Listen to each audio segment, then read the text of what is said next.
Dans un instant, vous allez entendre Olivier Manoni, traducteur de l'allemand familier de l'œuvre de Freud. Il était à la librairie Ombre Blanche mardi 17 janvier 2023 pour y présenter l'ouvrage qu'il a traduit, Marie Bonaparte, Sigmund Freud, correspondance intégrale, publiée aux éditions Flammarion, sous la direction de Rémi Amoureux, docteur en histoire de la psychologie, qui a établi l'édition et l'appareil critique de cette correspondance. La rencontre était animée par Martine Girard, psychanalyste et psychiatre.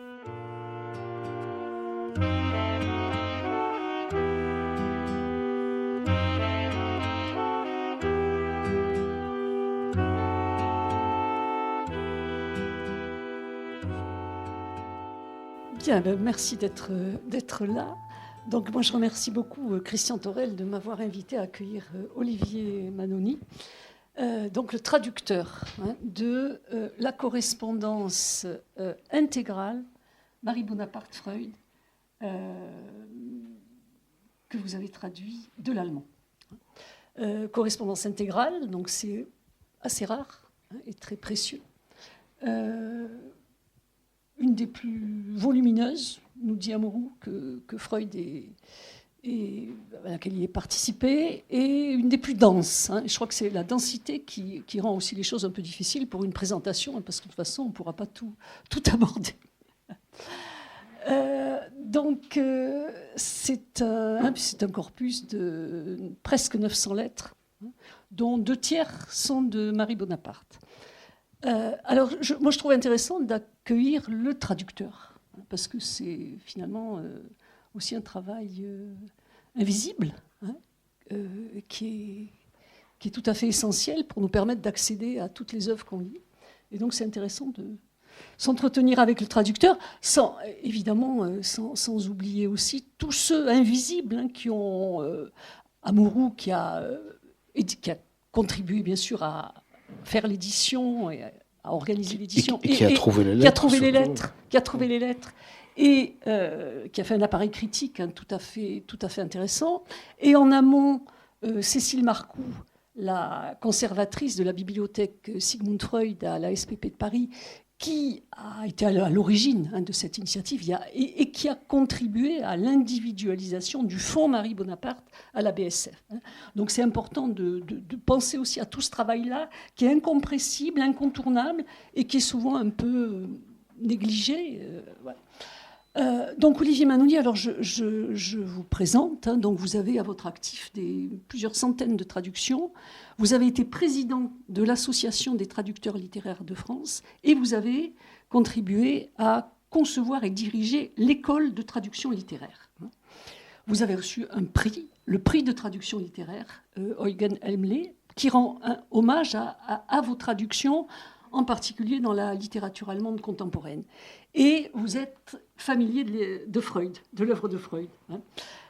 Donc vous avez traduit d'autres correspondances, la correspondance avec Max Eitingon, une correspondance professionnelle, donc on peut dire, la correspondance avec Anna, sa fille, et la correspondance avec Mina, sa belle-sœur, Tante Mina, comme il l'appelle dans la correspondance avec Marie Bonaparte, Tante Mina qui est toujours par là. Et vous avez aussi traduit, proposé des nouvelles traductions des œuvres de Freud.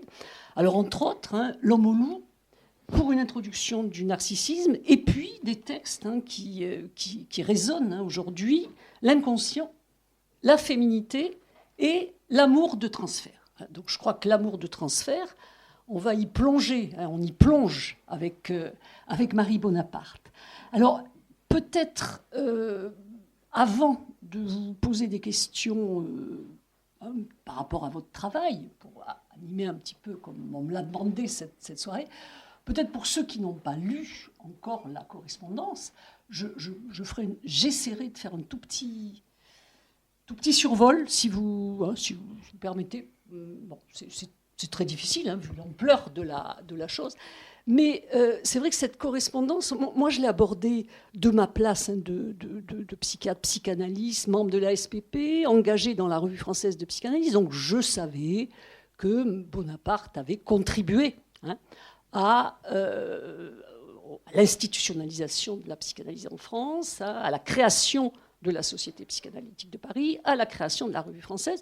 Mais j'avais aussi, comme beaucoup, l'idée vague et préconçue d'une mondaine princesse richissime en mal d'occupation. Et je dois dire que le plongeon dans cette lecture a été absolument vertigineux. Parce que on est, moi je l'ai ressenti comme ça, comme un plongeon dans un roman épistolaire, j'ai envie de dire, un roman épistolaire très haletant, même si parfois on a des moments un peu plus monotones, mais le rythme est haletant et surtout elle tient de bout en bout l'initiative de l'écriture. Et elle ne lâche pas Freud, et on est entraîné avec Freud, il me semble, par Marie Bonaparte. Et il y a des passages, donc il y a parfois des salves de lettres quotidiennes. Elle écrit par exemple en décembre, je ne sais plus quelle année, le 28, le 29, et puis un télégramme le 31, et lui, il lui répond le 5 janvier, donc on est entre Paris et Vienne, la poste devait bien marcher. Parce qu'il lui répond. Il y a même des lettres qui mettent moins de 24 heures pour faire le trajet. C'est ça. Je me demandais ce qu'elle aurait fait d'une messagerie électronique, Marie Bonaparte. Ou de la poste contemporaine en France. Et donc, il lui répond le 5 janvier. Je m'excuse de vous répondre, de ne pas avoir répondu plus tôt. Mais c'était un peu de paresse. Alors ça, c'est absolument... Moi, j'ai trouvé ça délicieux. Et puis je réfléchis à vos questions. Et jusqu'à la fin, il lui dira, même à la fin, il lui dit, mais je ne vous ai jamais laissé plus de 15 jours sans réponse. Donc, on est pris là-dedans. Et ce qui est quand même tout à fait extraordinaire comme mouvement. Alors, peut-être lui, Freud, il a 70 ans. Il va sur ses 70 ans, et il a déjà son cancer de la mâchoire, et elle a quand même 43 ans. Elle est au mi-temps de sa vie. Je pense que c'est important à rappeler. Et donc elle est la fille, elle est l'arrière-petite-fille d'un des frères de Napoléon.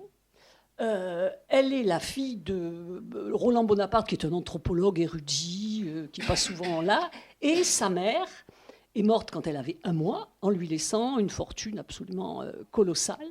Donc elle est élevée par des nourrices, sous la férule d'une grand-mère paternelle, avec qui ça ne va pas très fort. Et elle ne fait pas vraiment d'études, elle ne va pas avoir le bac, et elle va épouser, au fond, pour être pour rester dans son rang, parce qu'il y a quand même cette dimension-là, elle va épouser le prince de Grèce et de Danemark, Georges, dont elle aura 2 enfants, qui sont très présents aussi dans la correspondance, Eugénie et Pierre. Et quand elle est au centre de la vie mondaine et internationale, plus que parisienne, et en même temps, donc en 1925, donc quand elle va rencontrer Freud, elle a déjà à son actif quand même 3 publications. Elle a écrit des méditations sur la guerre en 1920, après la Grande Guerre, qu'elle a publiées chez Flammarion. Elle a écrit des nouvelles sur son jardin, qu'elle a publiées aussi. Et puis elle a écrit, en 1924, un article publié dans une revue médicale, tout à fait classique, Bruxelles Médicale, sous le pseudonyme, puisqu'elle n'est pas médecin, de Narjani, sur des considérations anatomiques sur la frigidité, sur les raisons, les causes de la frigidité chez la femme. Donc c'est assez audacieux. Et finalement, elle-même, en 25, quand elle rencontre Freud, elle est affectée à la fois par ce qu'elle appelle sa frigidité, et aussi par la mort de son père, qui a eu lieu en 24. Et donc, elle va se tourner vers la psychanalyse. Et c'est comme ça qu'elle va rencontrer Freud. Et elle va faire intervenir Laforgue, qui est un des premiers psychanalystes. Freud refuse.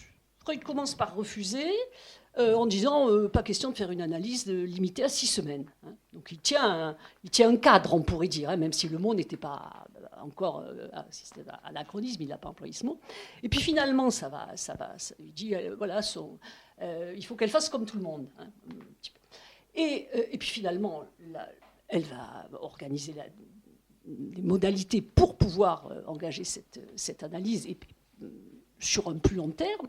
Et on a l'impression quand même que le matériel clinique et la puissance intellectuelle du personnage de Marie Bonaparte vont avoir un effet foudroyant. Et donc, on part là dans... Bon, il y a l'analyse, bien sûr, mais l'analyse qui est absente de la correspondance, puisque elle est en creux tout le temps, mais la correspondance est un peu le prolongement épistolaire de son analyse, avec les récits des rêves qui sont très, très présents dans cette correspondance, le récit de toutes ces péripéties amoureuses, de ses expériences sexuelles, de ses interventions, et puis très vite, elle devient élève, elle se forme à l'analyse auprès de Freud, et très vite, elle va être, au fond, son ambassadrice pour l'implantation et l'institutionnalisation de la psychanalyse en France, avec la fondation de la SPP, et elle va défendre de façon acharnée,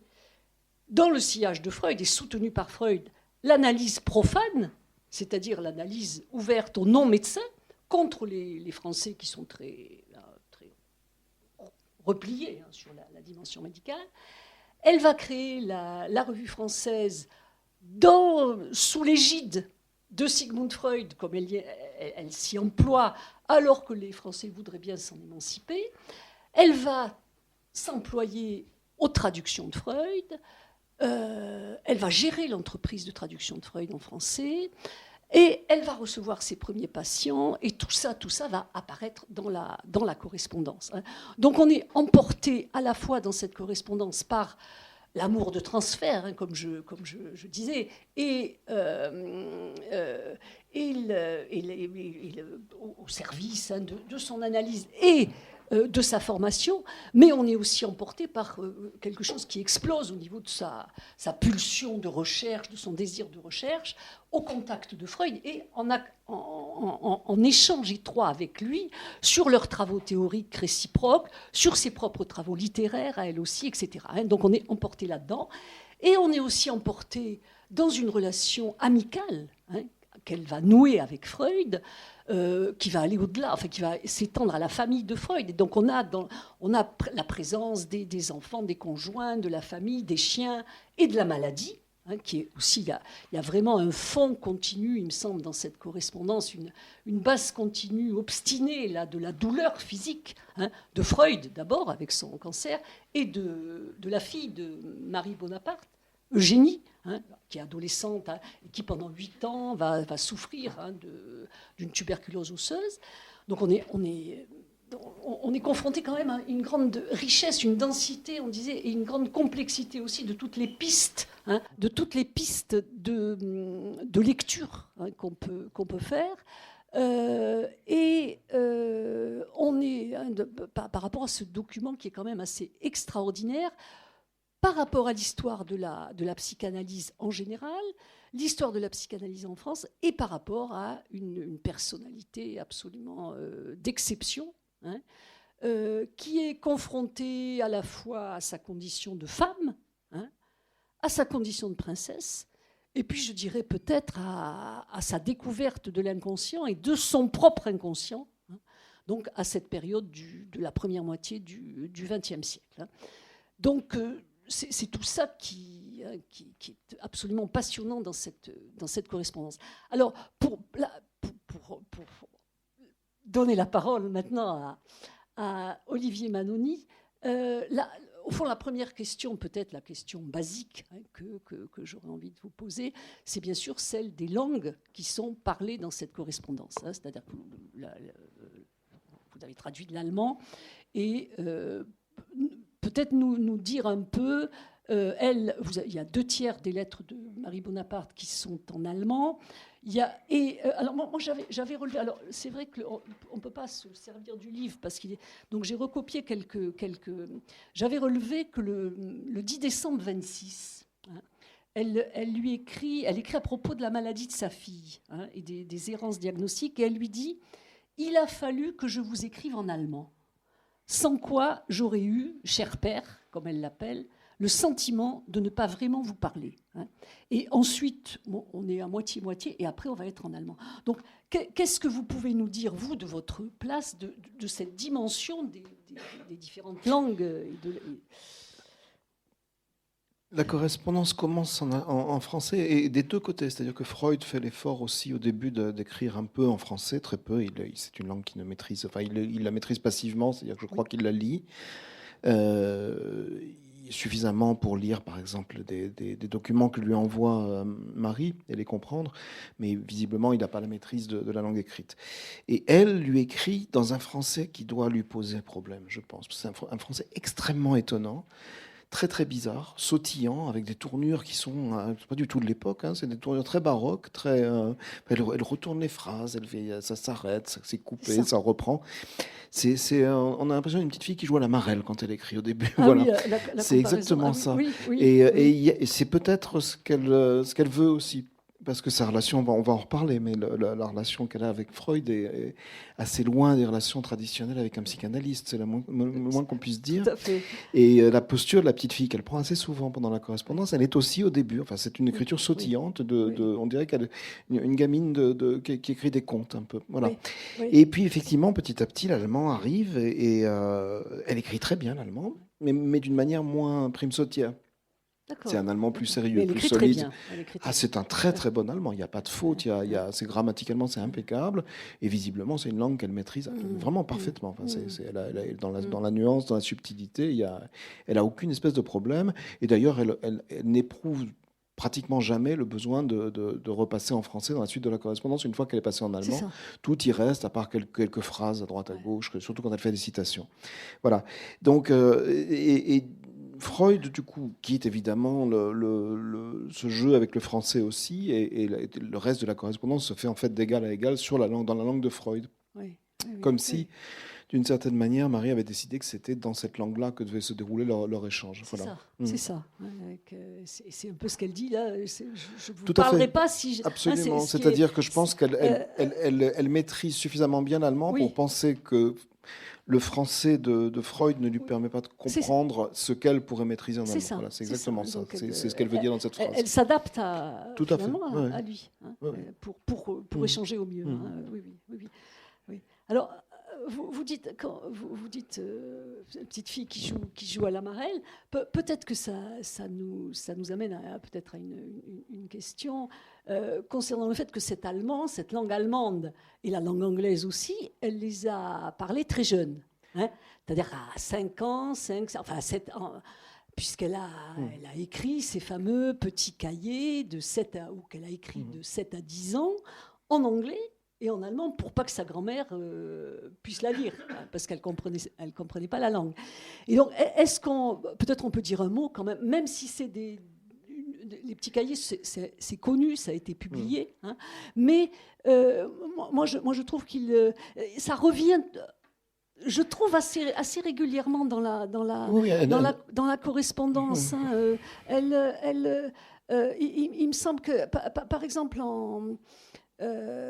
après son deuxième séjour à Vienne, elle lui dit. J'avais envie de lire quelques passages, hein, que j'ai recopiés parce que. Elle lui dit, après son deuxième séjour à Vienne, donc il y a une lettre qui est en français et il y a 2 lignes en allemand et en anglais. Hein. Elle lui dit, quel dommage que vous ne soyez pas avec nous, la neige brille, le ciel est bleu, et I am not sadish, hein, en référence à l'expression qu'elle utilisait dans ses petits cahiers, donc quand elle était toute petite, quand elle disait I am sad, sadish, et qu'elle traduit en français par je suis triste, triste. Hein. Donc la présence de la petite fille, des petits cahiers, qui a été au départ de l'analyse, finalement, le matériel de départ, et là, un peu tout au long, et Freud lui répondra aussi par rapport à ça, en ce sens. Ce qui se passe, en fait, vous disiez à fort juste titre que l'analyse se déroule ailleurs, puisque quand elle est en analyse auprès de Freud, ils ne s'écrivent pas. Mais son analyse, elle la poursuit. Oui. Dans ses lettres d'un bout à l'autre. Oui. Et elle ne fait pratiquement que ça, en fait. Oui. Sauf qu'elle est dans un rapport très étrange, parce qu'à un moment, Freud, j'ai l'impression, perd la maîtrise du coup, et c'est elle qui mène en fait les choses. Et effectivement, elle n'arrête pas de se référer à ses cahiers d'enfance, à ses souvenirs d'enfance. Elle fait elle-même ses analyses de rêves. Oui. Elle laisse un peu Freud interpréter, mais en fait, c'est elle qui interprète, presque en permanence. Oui. Et oui, à tel point que les petits cahiers, elle les avait confiés à Freud, et à la fin, 10 ans après le début de l'analyse, elle va les réinterpréter. Donc à 10 ans d'écart, ce qui est intéressant. Et Freud va, dans leurs échanges de correspondance, Freud va valider les interprétations. Il valide. C'est exactement ça. Il valide. Ce qui est étonnant. Il valide et il encourage la publication. Donc elle en donne. Et il lui dit, vous êtes allé beaucoup plus loin qu'à notre époque. À notre époque. Donc en référence quand même au début de l'analyse. Tout à fait. Je crois qu'il y a quelque chose. Après, bon, l'analyse s'est poursuivie, mais par très courte période. La maladie de Freud fait qu'il peut de moins en moins la recevoir. Et donc, ce sont des toutes petites fractions, en fait. Voilà. Mais qui sont là quand même. Bien sûr, il y a des fractions de rencontres analysées qui posent le problème aussi de la dimension un peu interminable de cette analyse. C'est une autre question, mais ça, c'est pour les psychanalystes. Bon. Et il y a enfin, c'est vrai que toujours dans les petits cahiers, il y a quelque chose. Il y a la question de la. Il y a quand même la question de l'écriture, enfin de l'écriture de la quantité, de la quantité et de la qualité. Peut-être et au niveau de la quantité, on a une masse phénoménale quand même d'écrits, en plus de la correspondance qui est prodigieuse. Et alors là, il y a aussi une phrase que j'ai enlevée de Freud lui écrit dans une. Donc on est en 26, on est au début. Il lui dit pas chère princesse, mais il lui dit en anglais Dearest poor body ink, cher pauvre corps encre. Le corps encre. Donc là aussi, c'est une référence à un personnage qu'elle avait inventé dans ses petits cahiers.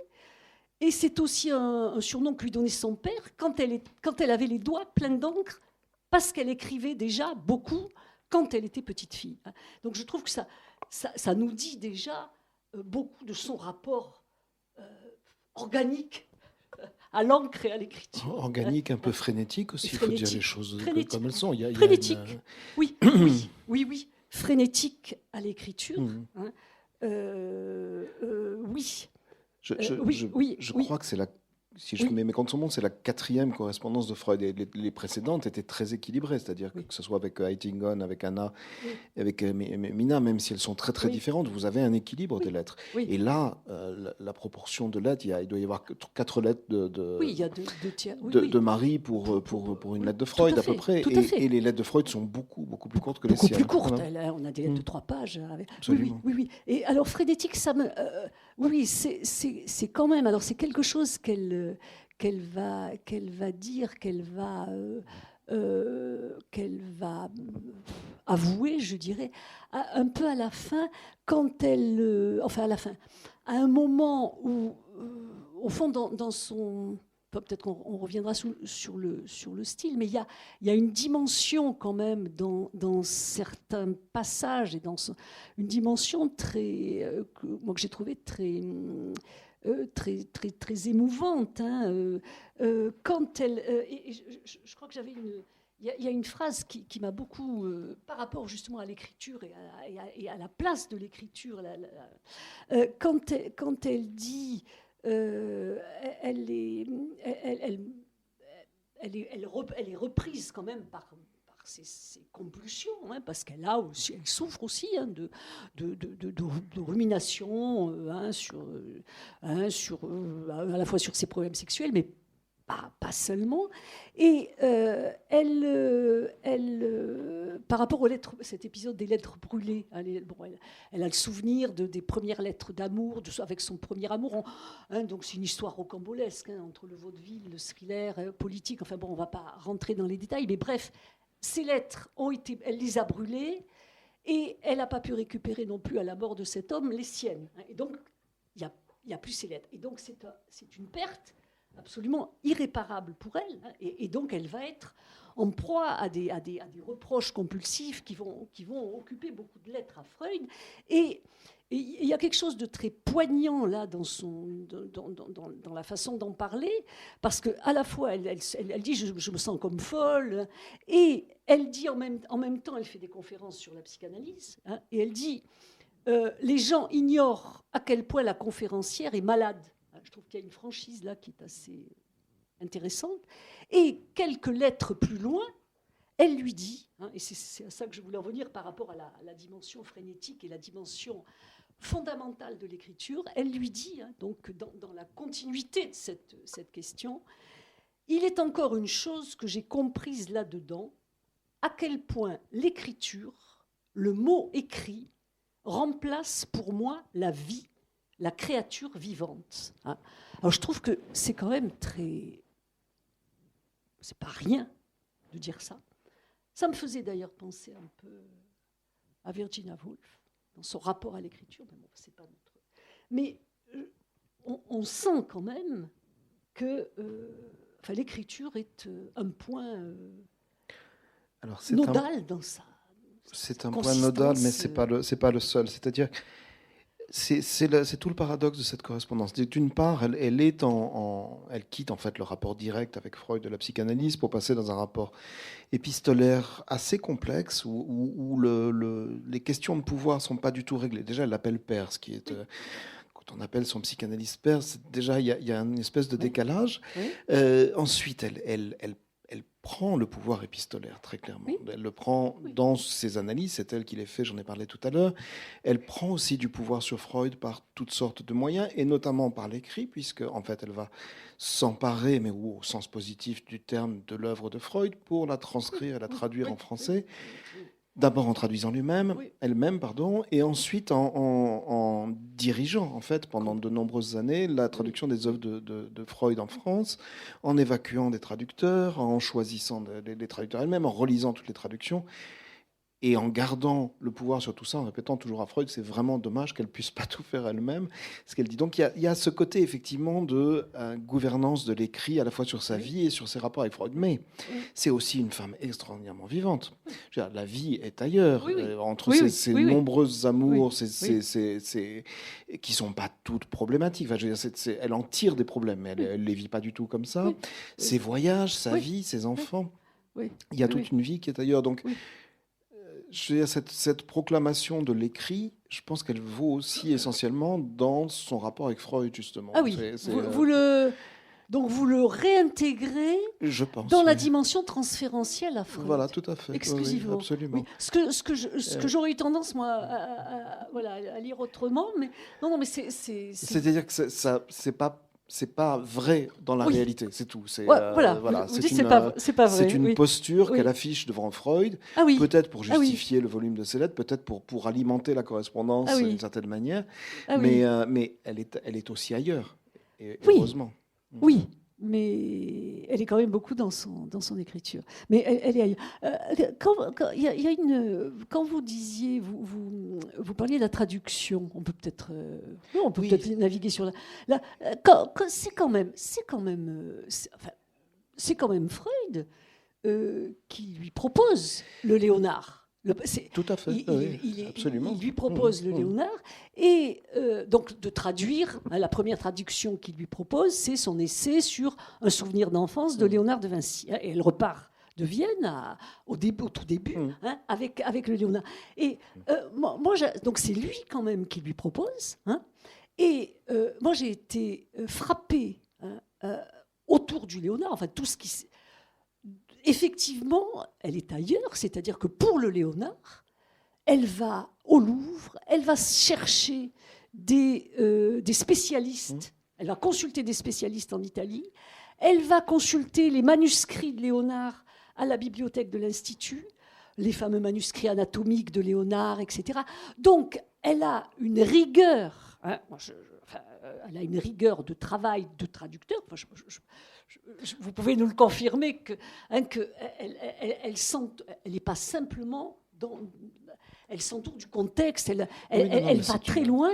Et donc, il y a quand même il me semble quand même que quand Freud lui confie, il sent bien aussi les capacités au service qu'elle peut rendre au service de la traduction de Freud, même si après elle prend le pouvoir sur les traductions, mais lui aussi lui dit à un moment, il lui dit, j'aimerais bien, comme Johan Rivière a traduit la Standard d'édition, que vous supervisiez. Oui, Donc il est quand même partie prenante de son pouvoir. On est ils l'établissent ensemble. Et j'ajouterais, il a raison de l'établir, parce que d'abord, elle a été une très bonne traductrice. Bon, techniquement, évidemment, tout n'était pas encore fixé, mais ça ne rend pas du tout ses traductions moins intéressantes, au contraire. Elle a des discussions avec lui sur les traducteurs.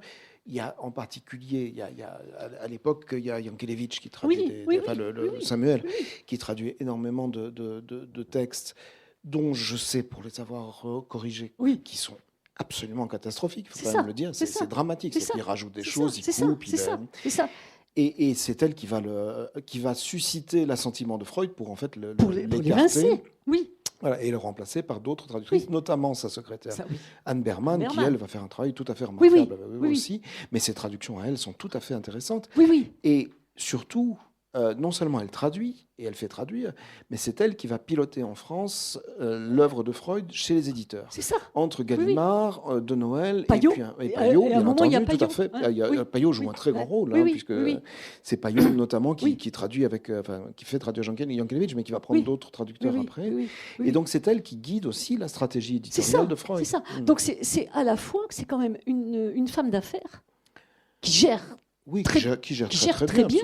Et Freud lui fait entièrement confiance. Tout à fait. Et il a raison. Elle a réussi un travail extraordinaire à tout point de vue. Et en même temps, enfin, en tout cas, à travers la correspondance, on a parce que ça parcourt toute la correspondance, ce travail de traduction. Elle est toujours quand même à rechercher l'assentiment de Freud. C'est-à-dire que même les notes qu'elle a écrites pour le Léonard, elle lui demande l'assentiment. Et ces notes, quoi qu'on ait eu dit après qu'elle traduisait pas bien, en fait, ces notes, elles vont être reprises par d'autres traducteurs. Tout à fait. Donc, et il y a à propos des critiques qui ont pu être faites, il y a un moment où quand Freud lui demande de faire la traduction de son œuvre, c'est une lettre où il lui dit, mais surtout pas de néologisme. Et j'ai trouvé ça délicieux quand on connaît la nouvelle traduction de Freud. C'est à propos. On peut en parler parce que c'est quand même assez extraordinaire.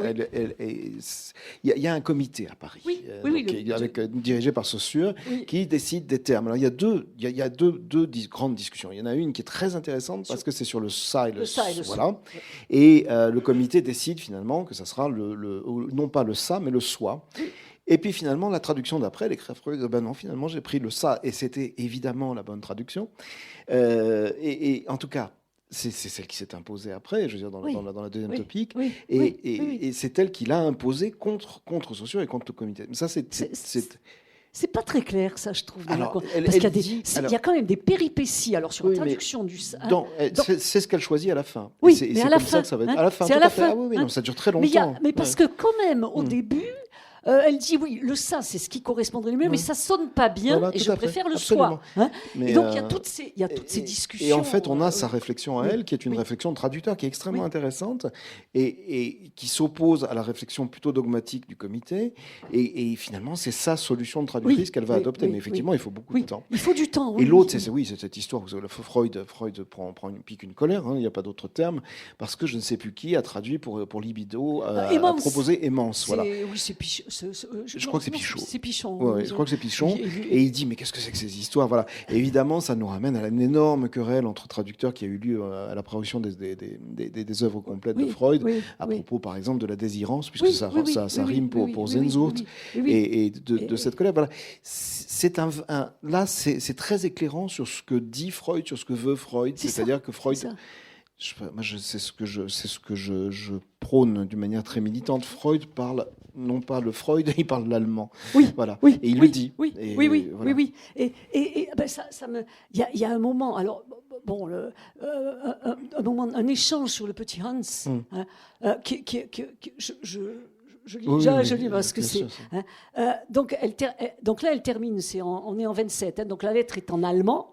Et elle termine par une seconde question, parce qu'il y a toujours des questions, il y a toujours à la fin de ces lettres, en français. Et elle lui dit « Je me cassais la tête pour savoir comment traduire Vivi-Macher, donc le terme par lequel Hans désigne son pénis. On ne peut donc dire pipisseur. Je me suis momentanément arrêtée à fait pipi. Mais peut-être qu'on trouvera mieux. » Et Freud lui répond « Comment doit-on traduire Vivi-Macher, Lumpf et autres du même ordre ? Je crois qu'en réalité, il faut sur ce point se renseigner auprès d'une nounou pour savoir quelles expressions le génie latin met à la disposition des petits Français. » Alors le génie latin, là, c'est la pique, par rapport justement à ceux qui voulaient s'émanciper. On est aussi dans un contexte de germanophobie après la Deuxième Guerre, après la Première Guerre plutôt, on est en 26-27 là. Mais donc Freud, oui, il est au plus près. Quand il lui dit aller voir les nounous, c'est aussi au plus près de la langue. C'est ce que ferait un traducteur de 2020, c'est très clairement. Donc c'est ça qui est tout à fait, qui est quand même très, très éclairant aussi. Moi, il me semble que ça apporte des choses aussi par rapport à la question de la traduction. Oui, c'est extrêmement enrichissant pour les traducteurs, oui, tout à fait. Très enrichissant. Et alors après, il y a même, mais on va pas. Des questions techniques. Moi, il y a des passages aussi autour de la traduction qui sont où elle évoque. Donc elle est dans ses élaborations théoriques, en opposition, mais pas que, avec Mélanie Klein, autour de la question de être pénétré.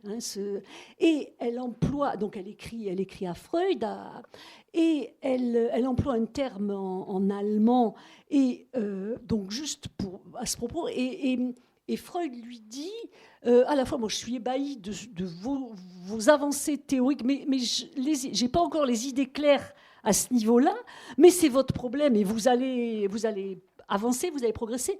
Mais il lui dit, c'est pas de l'allemand. Et alors, je trouve que c'est quand même très, très intéressant, c'est très subtil. Je trouve au niveau à la fois des élaborations théoriques qui sont un petit peu, qui ne vont pas forcément dans le même sens sur la sexualité féminine entre Freud et Marie Bonaparte, et en même temps comment la langue vient acutiser un petit peu et vient faire réfléchir sur la formulation. Donc c'est des passages assez intéressants. Et bon, on va pas voir le détail, mais il y a des choses, il y a des choses tout à fait subtiles et passionnantes là, à ce niveau-là.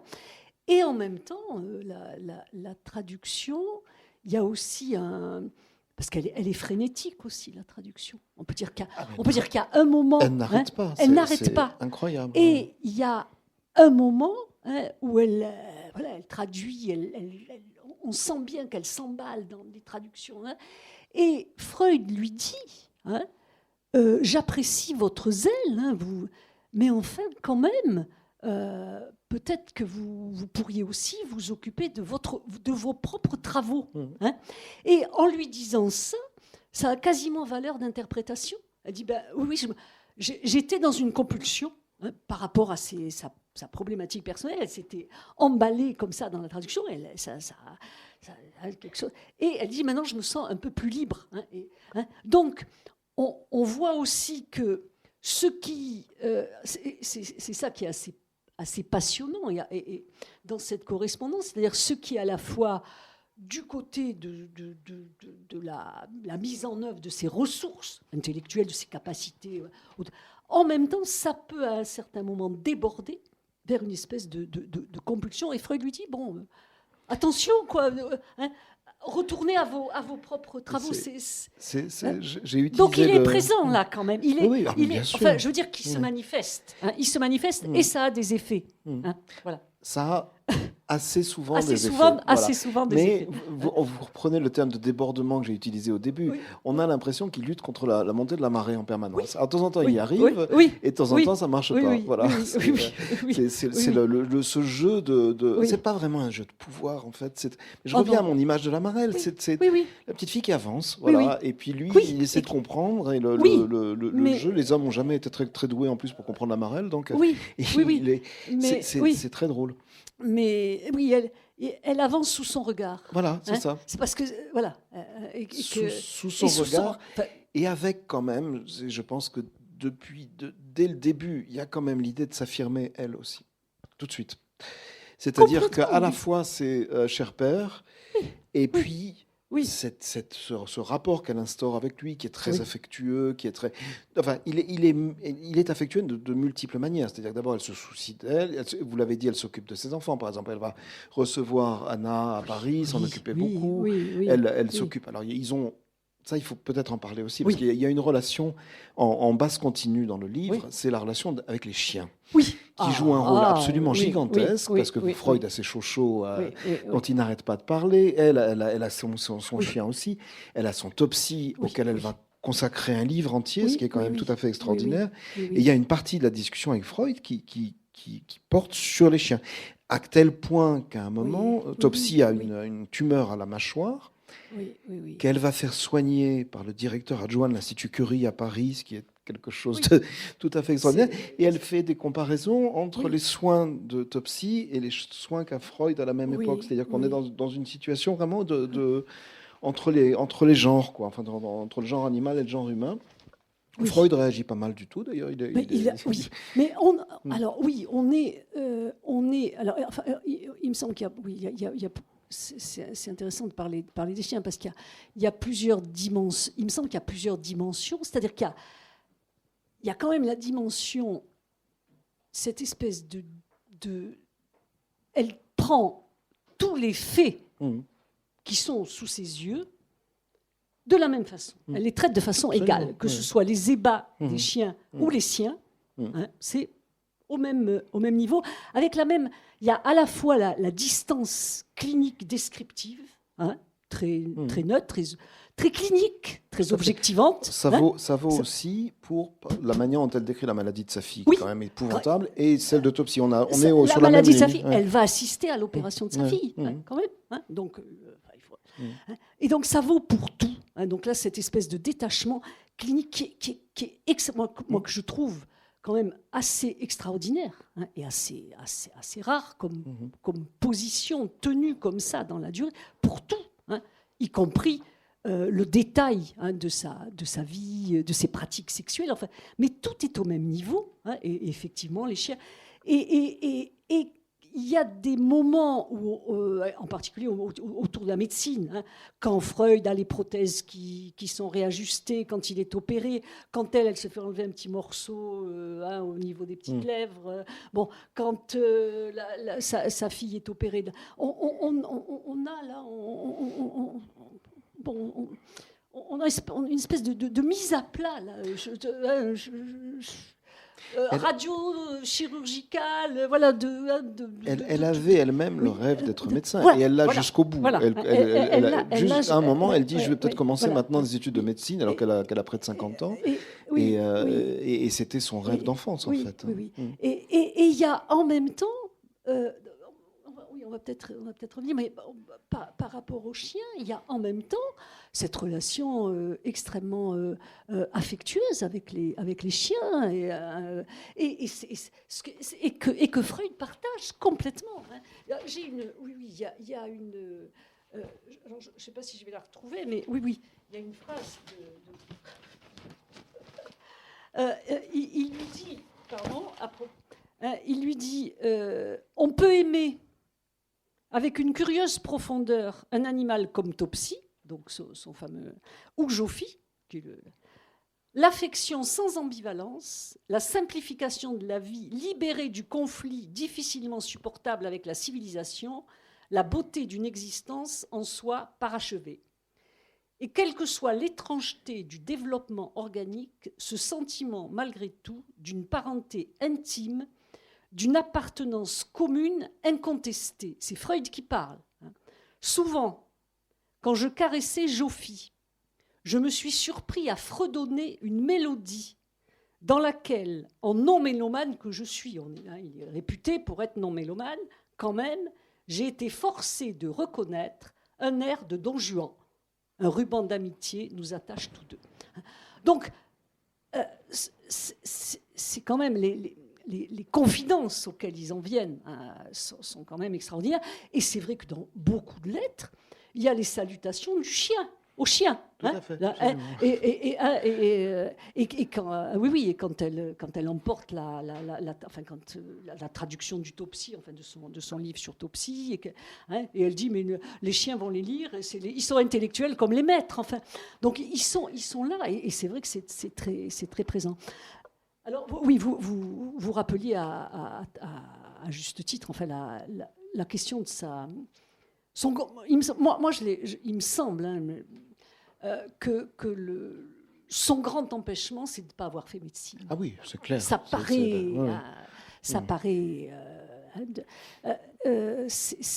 Et que finalement, il y a quelque chose là qui insiste pour elle. Freud, d'ailleurs, il y a un moment, elle n'a pas tout à fait 50 ans, quand elle pense à pouvoir faire des... Il ne la décourage pas. Freud, non, pas du tout. C'est-à-dire qu'il lui cherche des voies de sublimation pour qu'elle règle ses problèmes une fois pour toutes. Oui. Mais ça passe aussi bien par le livre sur le chien qu'effectivement par de potentielles études de médecine. Par de potentielles études de médecine. Ce qu'il voudrait, c'est comme il lui dit, il serait peut-être temps trois petits points, c'est qu'elle laisse tomber ses amants multiples et qu'elle s'occupe de choses sérieuses. Quoi. Il n'arrête pas de lui dire ça. Oui. Et effectivement, prendre des études de médecine serait, à ses yeux, une très très bonne manière de... Et je pense qu'elle aurait fait un très bon médecin en plus. Oui.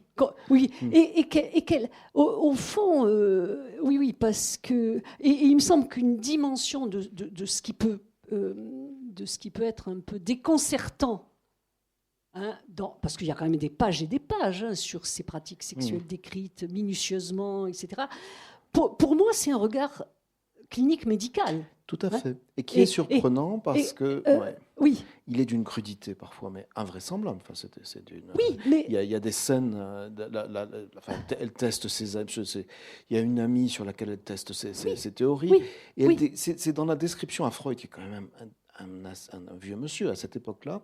Et alors effectivement, votre théorie, on peut voir ça effectivement comme un aspirant médecin qui décrit ça. Parce que parce que c'est vrai que c'est ce que j'ai entendu. Enfin, j'ai entendu crudité, obscénité, mais on ne dira jamais qu'un manuel anatomique ou un manuel de physiologie, dans le détail de ses descriptions, est obscène ou est cru. On dira. C'est l'objectivité, c'est l'objectivation de la science médicale. Et que, moi, il me semble qu'elle est dans cette ligne-là. Oui, ce qui crée à la fois la richesse et le paradoxe de ces lettres, c'est qu'elle est dans cette ligne-là.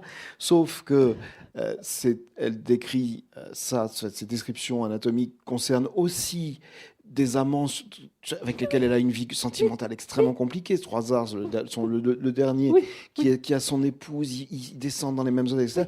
Et puis avec des hommes politiques, avec Thiers par exemple. Voilà, donc on a ce mélange absolument extraordinaire de descriptions cliniques et de récits sentimentaux extrêmement compliqués, assez puissants d'ailleurs. Il y a une force là-dedans aussi. Mais qui sont aussi pris, quand elle l'écrit à Freud, c'est très objectif, enfin c'est très distancé. Alors c'est distancé et parfois pas toujours. Je pense en particulier à cette scène à l'hôtel avec Stroissard qui joue méchamment avec elle. Donc ils sont voilà.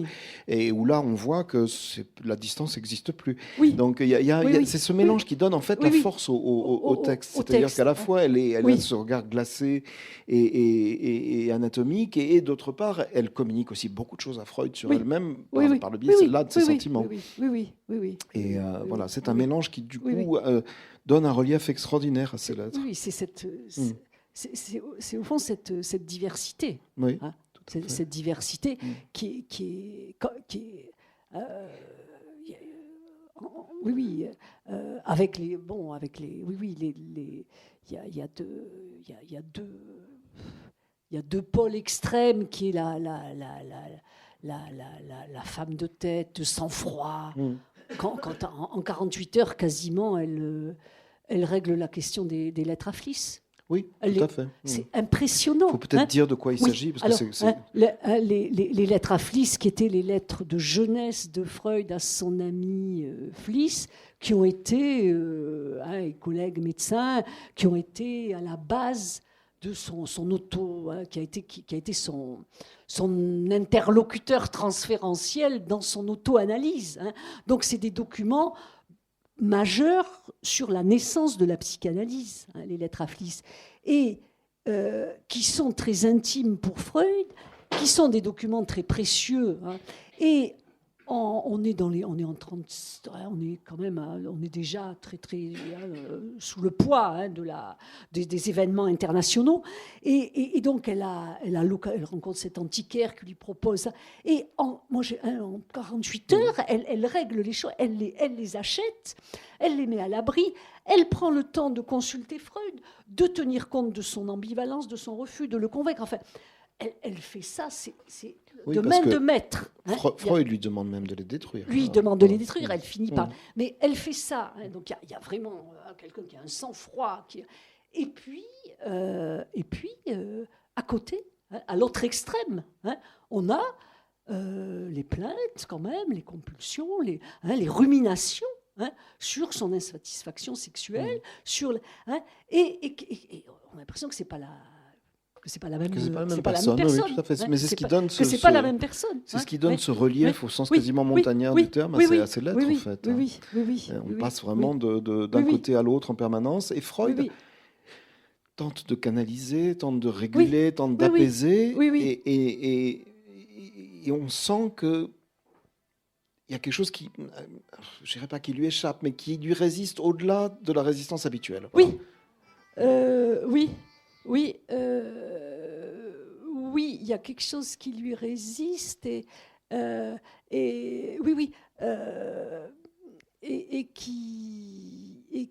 qui résiste aussi à Marie Bonaparte. Tout à fait, enfin, sur quoi elle bute, c'est-à-dire qui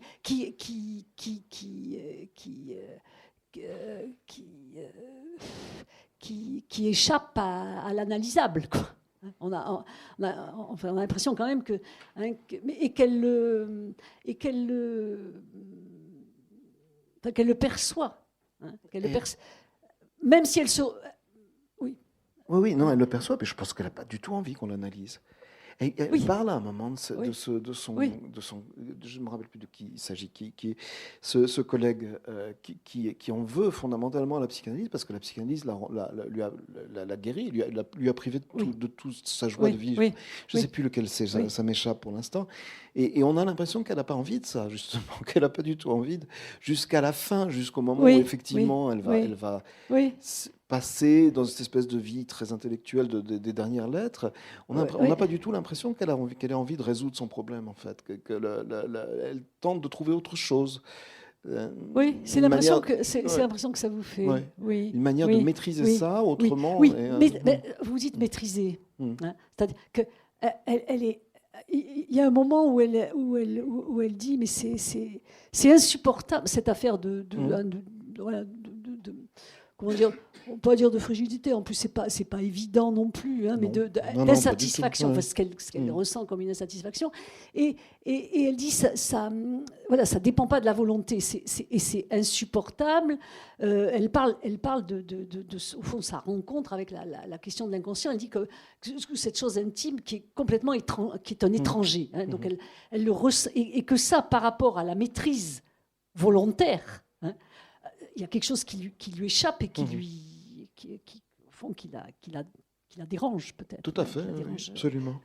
Qui la dérange, oui. Alors, je ne sais pas, peut-être qu'il faut... on peut...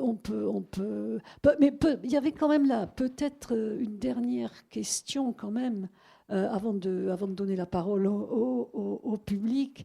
Il y avait quand même une question par rapport à vous. On ne l'a pas dit, je ne l'ai pas dit en vous présentant. Vous êtes quand même le traducteur aussi récemment de l'édition critique de Mein Kampf. Et vous avez publié, c'est sorti d'ailleurs en même temps que la correspondance de Marie Bonaparte et Freud, vous avez publié, alors vous allez me dire le titre, ce livre... Traduire Hitler, tout simplement. Traduire Hitler, voilà. Donc, tout ce que ça fait au métier que le fait de traduire Hitler fait au métier de traducteur. Donc, par rapport à cette question de la montée du nazisme et et donc des dernières années de la correspondance, peut-être que vous aviez quelque chose à dire sur la place que ça a dans la correspondance. Il y a deux éléments. Jusqu'en 1939. Il y a deux éléments importants. Le premier concerne l'attitude de Freud vis-à-vis du nazisme. On voit très très bien que pour lui, c'est pas simplement un événement historique qui se produit. C'est quelque chose qu'il considère à très juste titre comme quelque chose de beaucoup plus qu'un événement politique, qu'un tournant dans l'histoire. Il parle de l'arrivée de la barbarie, et chez lui, chez l'auteur de L'avenir d'une illusion, c'est très clair, je veux dire, c'est la fin de la civilisation qui s'annonce.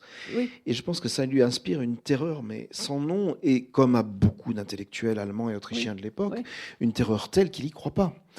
Et il va lui falloir du temps pour vraiment comprendre. D'abord, il se croit protégé en Autriche. Il est dans ce milieu très protégé. Ce sera un fascisme à l'autrichienne. Exactement. C'est exactement ce qu'il dit. C'est le mot qu'il emploie. Il ne peut pas imaginer déjà que les Allemands arrivent en Autriche. Il ne peut pas imaginer que cette monstruosité arrive à Vienne, dans cette ville fabuleusement intellectuelle, enfin cultivée, bourrée etc. Et il se laisse prendre au piège, mais comme d'innombrables intellectuels de l'époque.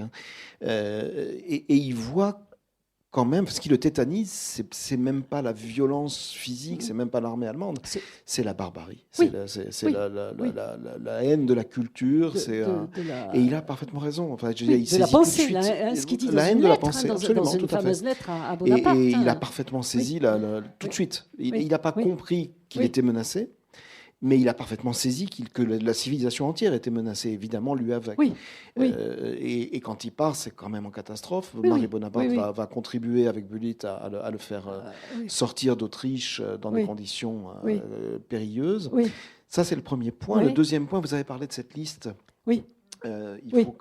Les sœurs, il faut parler des sœurs. Il faut parler des sœurs. Je voulais quand même dire, parce qu'on a lu il y a quelques années... Les 4 vieilles sœurs de Freud. Des abominations mais insupportables à propos d'elle, et en disant que... Enfin, moi j'ai lu que Freud avait littéralement laissé tomber ses sœurs, et que c'était normal, puisque c'était dans la lignée d'une psychanalyse qui était nazie. Je ne citerai pas l'auteur, mais tout le monde l'aura reconnu.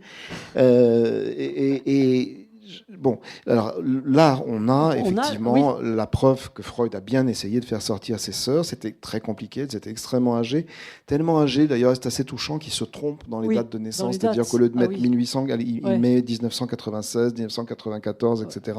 Donc c'était des dames très âgées, extrêmement difficiles à faire partir. Elles étaient, pour certaines, je crois, déjà hébergées dans des établissements spécialisés. Donc c'était vraiment très compliqué.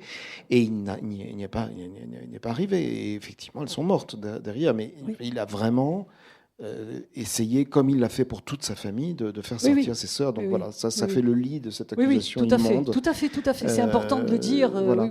Mais l'histoire est très présente dans le livre. D'abord parce que Marie Bonaparte fait partie de l'histoire aussi. Elle fait partie de cette famille, alors pas royale, puisque Georges ne sera jamais roi finalement, mais il y a les coups d'État en Grèce, donc tout ça la concerne directement. Elle est très liée en France donc à des hommes politiques. Quand elle visite la Corse, c'est d'ailleurs une séance très très drôle. Elle se fait guider par un député qui est très connu en Corse, qui a été vraiment une gloire là-bas, qui est devenu ministre, et c'est lui qui va lui faire visiter Ajaccio, la ville de ses ancêtres. Donc tout ça se mélange. Il y a vraiment c'est pas un livre qui est non plus quelque part dans un monde irréel. Il y a une véritable ancrage. Et d'un point de vue historique, il y a un autre élément que je voudrais simplement mentionner en vitesse, c'est que c'est quand même aussi une correspondance fabuleuse pour voir à quel point l'éclosion du personnage d'une femme libérée apparaît à ce moment-là. Parce que c'est vraiment extraordinaire. Elle prend sa vie totalement en main. Elle est mariée à Georges de Grèce, qui lui fait 2 enfants, on se demande un peu comment, et qui va vivre après un amour platonique avec son oncle Valdemar. Et après, elle vit sa vie sentimentale, complètement autonome. Et puis, à un moment, elle achète sa voiture, et on la voit qui file. On est en 1928, si je me rappelle bien, qui traverse l'Europe pour aller au Danemark, sachant ce qu'étaient les voitures, ce qu'étaient les routes, etc. À l'époque, c'est tout à fait extraordinaire. Et c'est vraiment aussi un récit de libération de la femme qui est impressionnant. Oui, tout à fait. Oui. Et oui, pour terminer, et puis il y a quand même, par rapport à la question je reviens aussi au nazisme et Freud quand même, il y croit pas, et en même temps il travaille ces dernières années à sa réponse, qui est le Moïse. C'est son livre qui est la réponse à pourquoi tant de haine, les Juifs suscitent tant de haine. Absolument, c'est ce que je vous disais. Il se pose au niveau non pas de la politique, mais de la pensée et de la civilisation. Et que là, effectivement, il n'y a pas d'échange entre eux sur le contenu du Moïse, mais il y a en permanence, les dernières années, l'évolution des traductions et et donc ça, on voit bien que ça reste en filigrane. Et la dernière, quasiment une des dernières lettres de Marie, qui revient de Londres, où elle rentre sur Paris, là, une dernière lettre où elle est dans le train. Et elle écrit à la fois, je ne veux pas la chercher, on vit seul et on jouit seul dans son corps, mais heureusement qu'il y a la pensée et ce Moïse qui va être traduit, et ces pensées qui volent au-dessus de nous. Enfin, il y a quelque chose et c'est assez émouvant aussi, puisque elle rentre de Londres et il va mourir. Et puis ça complète le tableau, c'est-à-dire que cette petite fille à la Marelle du début, elle montre quand même que c'est une sacrée intellectuelle. Complètement. C'est pas du tout la petite fille. Tout à fait. C'est-à-dire que ce jeu, en fait, je crois qu'on pourrait peut-être conclure là-dessus. Cette espèce de fausse psychanalyse qu'elle mène dans sa correspondance commence effectivement comme un jeu avec Freud et se termine avec quelque chose qui est extrêmement sérieux. Et c'est peut-être le sérieux du jeu, justement, qui arrive à ça. À un moment, elle se fâche avec Freud. Il y a cette lettre de résistance dans tous les sens du terme. Voilà, tout à fait. Mais comme si c'était, en fait, Freud le prend comme si c'était le résultat d'un processus. Et c'est tout à fait intéressant. Oui. On va peut-être laisser la salle vous poser des questions. Du coup, moi, je me demandais si elle avait résolu son problème de frigidité. Alors bon, du coup, il ne faut pas utiliser le mot, mais je voulais savoir si, du coup, elle avait recontacté ou contacté le plaisir, voilà. À la fin de son... Parfois, mais si vous voulez, je vous laisserai corriger ce que je dis, parce que c'est pas ma spécialité. Il n'y a pas de lecture de la correspondance qui soit plus une vérité. Moi, l'impression que j'ai eue, si vous voulez, c'est quelqu'un qui cherchait, qui courait après quelque chose qui n'existait pas. C'est-à-dire c'est une femme. Techniquement, c'est une femme qui prend un grand plaisir avec son clitoris, mais qui considère que c'est pas normal. Et en plus, c'est compliqué, parce que Freud est plutôt aussi dans cette optique-là quand il parle de la sexualité féminine. C'est-à-dire que pour lui, l'orgasme, la sexualité féminine, ça passe par le vagin. Bon, point.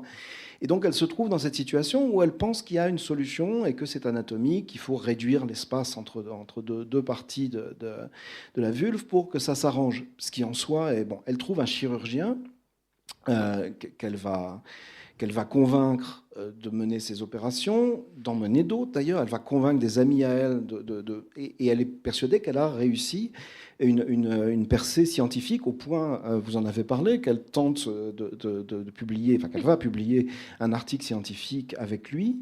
Voilà. Et au passage, ce que Freud trouve tout à fait déplacé, elle a aussi des relations sexuelles avec son chirurgien. Alors là, il se fâche. Là, il s'est fâché. Voilà. Là, il s'est fâché. Un attentat à la science, il lui dit. C'est une atteinte à la science. Et en fait, oui, à la fin, elle a parfois l'impression que mais enfin, ça relève. On a l'impression, en lisant la correspondance, que c'est quelqu'un qui essaie de décrocher la lune alors qu'elle l'a dans sa poche, quoi. Vous voyez ce que je veux dire ? C'est surtout ça. Et mais bon, ça l'amène après dans des. Oui. C'est ça. Oui. Mais Freud à la fin lui dit, il lui dit, vous êtes allé au plus loin qu'on pouvait aller au niveau des aménagements chirurgicaux. Hein, on ne pouvait pas aller plus loin. Et bon, c'est comme pour ma prothèse. Hein, il lui dit, c'est comme pour ma prothèse. Moi, j'ai espéré 1000 fois que ça allait être bien adapté, que ça allait marcher, que j'aurais plus mal, enfin, hein, non, hein, on est ignorant. Hein, donc il lui dit ça, et il lui dit aussi dans cette même lettre, parce qu'elle se plaint aussi des pannes sexuelles de son amant. Et il lui dit, n'en faites pas toute une... Enfin, voilà, ça a 54 ans, ça arrive. N'en faites pas un drame. Hein. Et donc, il ramène aussi... voilà, comme il y a quelque chose là aussi, là, on retrouve encore peut-être la petite fille. Merci. Je crois que vous avez dû le dire, mais toutes ces lettres sont conservées en même temps, au même endroit. Alors, il en existait, on en avait en France à peu près 200 qui ont été cités dans la préface du livre de Cécilia Bertin, c'est ça, je me trompe pas. Célia Bertin, pas Cécilia. Voilà. Et en fait, Rémi Amouroux, donc, qui est un chercheur français mais qui travaille en Suisse, à Genève, à l'université de Genève, travaille sur la psychanalyse, il ne travaille pas sur la psychanalyse, c'est un historien de la psychologie, et évidemment, ça inclut l'histoire du freudisme, et tout d'un coup, il a trouvé à Washington une lettre, puis deux, et puis il est allé chercher, il a en fait trouvé la totalité de la correspondance qui était très soigneusement conservée là-bas, avec beaucoup d'autres choses, et il a passé des mois et des mois à photographier plus exactement la totalité des lettres. Ensuite, il a fallu obtenir l'accord des descendants de Marie Bonaparte, Tatiana, qui est encore en vie, sa fille. Sa petite fille. En principe, il y avait un embargo demandé par Marie elle-même jusqu'en 2030. Et la fille a accepté que ça soit publié maintenant. Et je peux le dire, elle a accepté que ça soit publié sans aucune espèce de censure, ce qu'on a vraiment trouvé d'une honnêteté rare. Quoi. Il n'y a pas un mot qui a été biffé ou corrigé dans le texte. Voilà. C'est la petite fille, hein, Tatiana. La petite fille, pardon. C'est pas. Oui. Et dans le registre quand même de ses capacités d'organisation managériale, elle a géré quand même la conservation de toutes ses archives. Pas seulement la correspondance. Donc elle a tout. Ah oui, tout est là. Il y a ces journaux, on détient absolument tout. L'autobiographie, et il y a encore beaucoup d'inédits. Mais je pense qu'elle avait conscience d'être pas un personnage historique, parce qu'elle n'était pas du tout... je veux dire, elle aimait bien jouer son rôle, mais elle n'était pas ni arrogante, ni hautaine, ni quoi que ce soit, au contraire. Mais consciente, en tout cas, d'avoir... un destin, et puis d'avoir marqué, d'avoir été témoin de plusieurs basculements historiques. Donc celui de la psychanalyse, celui du nazisme. Oui, plus que témoin pour la psychanalyse. Enfin, témoin actif, disons. Voilà, c'est ça. Témoin actif, oui. Merci Olivier Manoni.